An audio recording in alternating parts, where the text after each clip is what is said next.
Hello everybody, this is Mr. McAllen, and we're going to have a quick review video for a quiz tomorrow.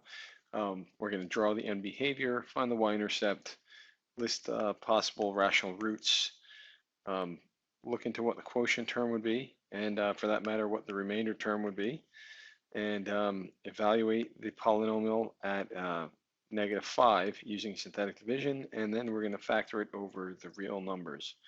So let's get started. The end behavior, we just look at the highest degree term, the x to the fourth term, because it's fourth degree, it will have an end behavior model that looks like the following.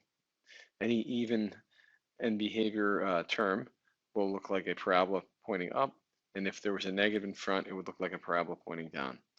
Find the y-intercept. All we have to do for that is plug in x equals 0, and when you plug in those values into the polynomial, you end up getting a function value at 8. Listing all possible rational roots.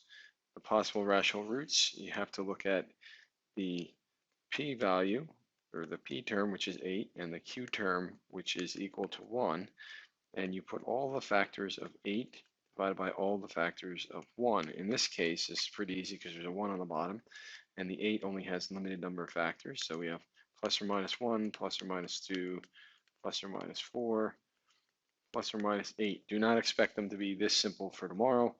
On the bottom, we have plus or minus 1. This gives us 8 possible root values to check for rational roots. What would the quotient term be if we did this long division? Well, we're not going to do a long division. We're going to do it using synthetic. So we would write out, or we would check the value for the denominator, that linear term. When you set that equal to 0, you get x equals 2. So that would be the value that we would like to check for our synthetic division of the coefficient vector. And the coefficient vector is just the coefficients of our polynomial f of x. So I have 1, minus 2, minus 9, 2, and 8. So when I do my synthetic division with that, I'm going to bring the 1 down.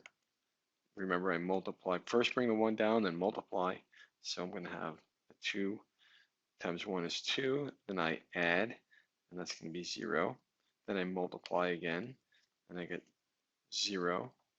I'm going to add the negative 9. This will make negative 18, and when I add these, I'm going to get negative 16. Multiply that by 2, I'll get negative 32, and when I add 8 to it, I get negative 24. So what this means is that the remainder term, r of x, will equal negative 24 divided by x minus 2. The polynomial term, the quotient term, which is what I'm asking for in the question, is going to be the new polynomial with all these coefficients. Because we started at x to the fourth, when we divided, it becomes x cubed plus, there's no second order term because of the 0. So this would be minus 9x minus 16. That would be my quotient term.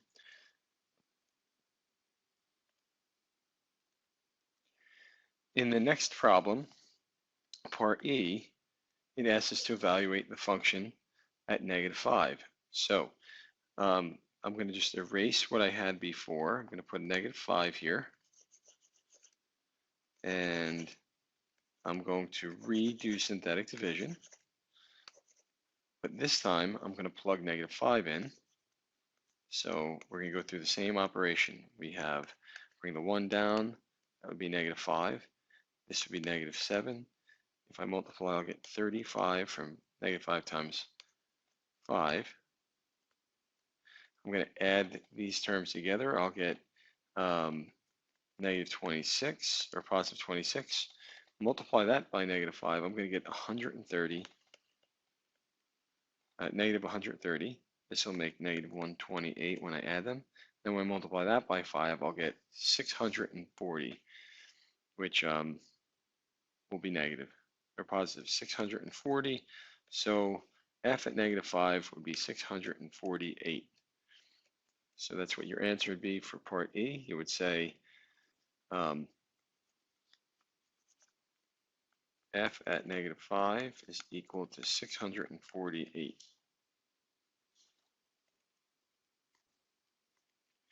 So now that we've completed all the parts of the problem except for f and, sorry, this should be G down here. Let me just change that. So we want to I'm just going to clear out the slate a little bit so that we can do synthetic division and find all of our rational roots. So what we want to do is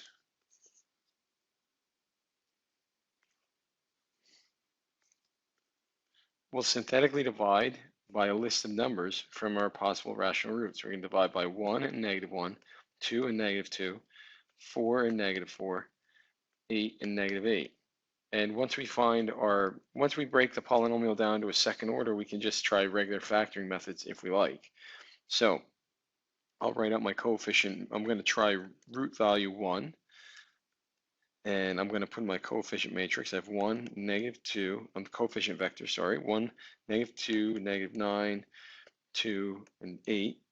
And I'm just going to try that out first. So I put a 1 in, bring the 1 down, multiply by 1. That's -1, multiply again, I get -1. I'm going to add these. I have -10. That'll make -10 brought up to the top after multiplication, and now I have -8, and when I add that up to the top, I get -8, and look at what we have here.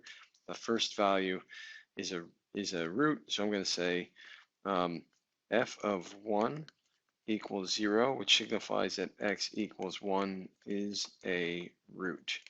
So now I'm going to capitalize on this, and I'm going to do my next synthetic division with -1, and I'm going to use the lower order coefficient vector, and I'm going to do synthetic division again. So I have 1, and now I multiply by -1, so now I'm at -2, multiply again, that becomes +2.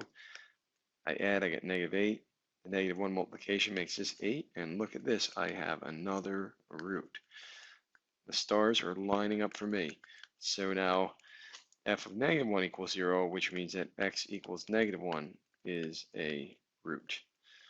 Now I'm going to try my next one, or I can identify that these three terms make our coefficient vector for x squared minus 2x minus 8, and I can just try to factor that, which would be x minus 4, x plus 2, which tells me my roots are at 4 or at -2. Or I can pretend that I didn't do that, and I can try my next value in the lineup, which would be 2. And when I try 2, I'm going to bring the 1 down, multiply by 2, I get 0 when I add. Now multiply that, I get 0 here. Bummer, I get a -8, which means I didn't find a root. So I'm just going to cross off 2 as a root. I'm going to erase all this information, and now I'm going to go and try -2 as a root. So 1 comes down, I have -2. When I multiply, I now have -4. When I add, when I multiply the -2 by the -4, I'm going to get 8. And I've just found my third root, so I'm going to write down next to it f of -2 equals 0, which signifies that x equaling -2 is a root. And my last part is right here with this linear equation. I just write x minus 4 equals 0, and that tells me that x equals 4, and f of 4 equals 0, so x equals 4 is a root. When we graph this, we take those values and we put them on our x-axis. We have at 1, and we had at -1. We had a root at -2, and we had a root at 4. And now I want to remember my end behavior. Came in from the left and up from up above, so it comes down, goes through the 1, goes a -1 goes through the 1 again, and then out past the 4. So it looks like a W. My Earlier problem, I had figured out what the y-intercept would be, and that said 8, so I want to make sure I capture that on my graph. So this value right here would be 0, 8, and that would be the sketch of my polynomial graph. I hope this video has helped refresh a bunch of questions for you, and good luck on your quiz tomorrow.